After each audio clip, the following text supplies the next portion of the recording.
తెలంగాణ ప్రజలను కాంగ్రెస్ మరోసారి మోసం చేస్తోందన్నారు మాజీ మంత్రి జగదీష్ రెడ్డి. 6 గ్యారంటీలతో పేరుతో ఇప్పటికే మోసం చేసిందని విమర్శించారు. అసెంబ్లీ ఎన్నికల్లో రైతులకు మాయమాటలు చెప్పి ఓట్లు వేయించుకున్నారని చెప్పారు. కాళేశ్వరంలో అవినీతి జరిగితే నీళ్లను ఎలా వదిలారని ప్రశ్నించారు.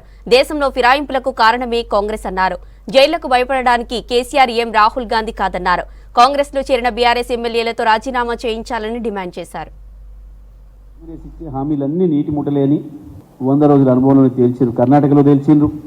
కరెంట్ ఇస్తామని చెప్పి కరెంట్ అడిగిన రైతుల్ని దారుణంగా హింసించిండ్రు. దాడి ఛార్జీలు చేసిండ్రు, నాశనం చేసిండ్రు. అక్కడ ఏ అవినీతి వ్యతిరేకంగా ప్రజలు ఓటేసి వీళ్ళు గెలిపించిండ్రో బీజేపీ ఉంటే 20% 30% తీసుకుంటుందని దాన్ని మరిపిస్తాం అని చెప్తే నిజమే కావచ్చు, మొత్తమే తీసుకోకుండా మరిపిస్తారని ప్రజలు అనుకుంటే మా కాంగ్రెస్ అంటే ఇట్లా ఉంటుంది అని చెప్పి పాపం మర్చిపోతున్న పీడకలల్ని గుర్తు చేస్తూ ఇవాళ తెలంగాణలో మరొకసారి ప్రజలకు మంచి లేకుండా, కరెంట్ లేకుండా, సాగునీళ్ళు ఇవ్వకుండా రైతుల ఆత్మహత్యలకు, రైతుల మరణాలకు కారణమవుతున్నారు. నెలకి 2500 ఇస్తారన్న వాళ్ళే ఇవ్వలేదు మహిళలకు.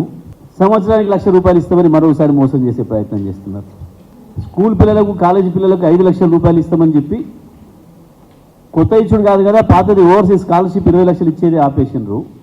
ప్రతిదీ నువ్వు పార్టీ మారి వచ్చిన పక్కన కూర్చోబెట్టుకొని పార్టీ మారిన వాళ్ళని తీసేస్తానికి చట్టం తెచ్చినావంటే అసలు దీన్ని